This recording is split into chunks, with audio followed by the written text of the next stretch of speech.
Hello, and welcome to another episode of Front Row Seat. My name is Brandon A. Barnett, and recently I just came back from the movies. I just saw the movie Mission Impossible: Dead Reckoning Part One. This newest installment of Mission Impossible is the second to last of the last of the Mission Impossible series of the franchise. This is the first part of the last of the franchise. Um, the director of this movie is he's directed is Mission Impossible: Dead Reckoning is directed by Christopher McQuarrie.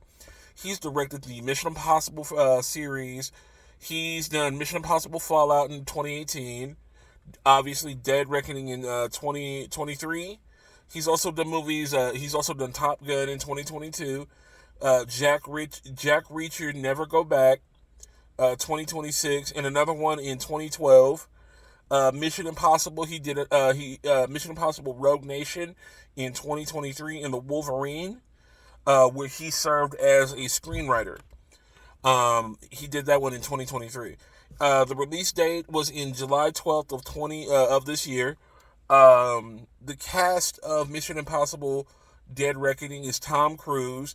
You might remember him from such films as the Mission Impossible franchise, Top Gun franchise, The Mummy, just a heavy hitter in Hollywood.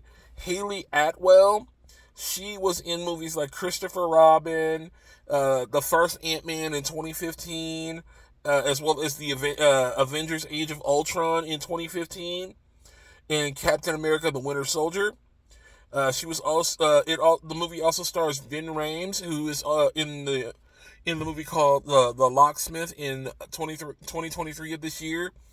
The MI franchise as well. The Star back in 2015, Soldiers of Fortune, and The Art of Submission. Uh, Mission Impossible: Dead Reckoning Part One is rated PG-13.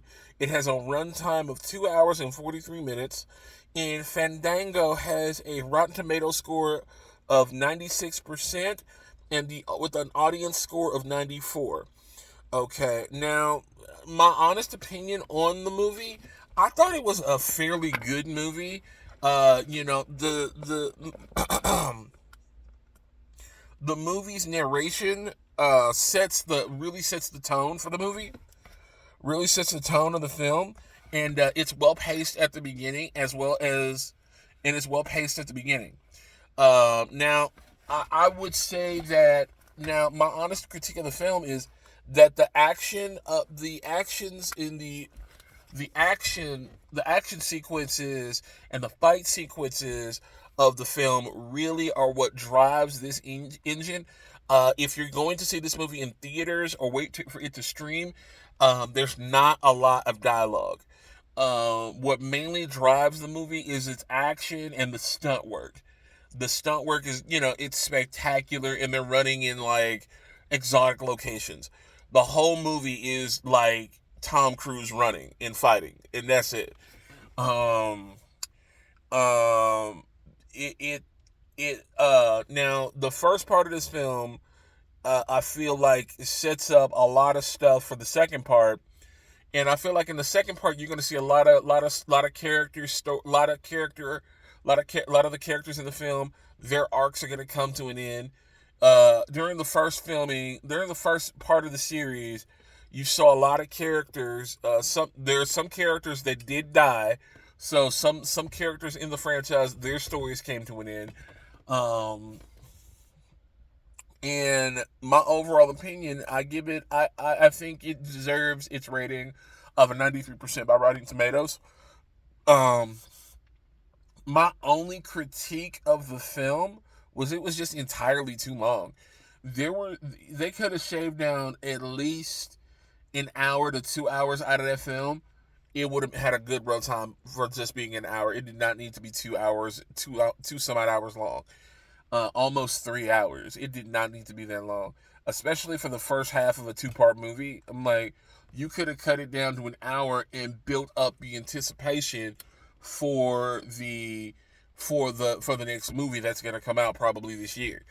Do I see this occupying the top spot? Probably.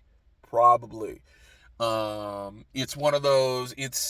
It's Tom Cruise's. It's the last of the Mission Impossible movies.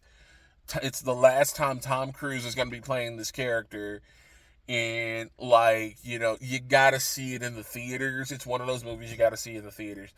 Um, with Harrison Ford wrapping up Indiana Jones and not doing any Indiana Jones anymore, and Tom Cruise hanging it up in Mission Impossible. I think what you're really starting to see in Hollywood is the end of the summer blockbuster, as well as the end of the movie, as well as the end of the movie star. Or I think like the movie star mantle is gonna take on a different meaning in Hollywood. You know, um, a lot a lot of people are going to streaming, and that's where the future of Hollywood is going to be. Overall, I would go see this movie in the theaters. It's a long movie, so be prepared for to sit through a long movie. If you're gonna see it in the theaters, get snacks. Make sure you're up on your snackage. And limit your drinks because you're gonna be there for a while. But overall, go see the movie in theaters. Mission Impossible: Dead Reckoning Part 1 is in theaters now. It's a must see. And once again, my name is Brandon A. Barnett. And next time I see you at the movies, I'll save you a front row seat at the movies. See you at the movies.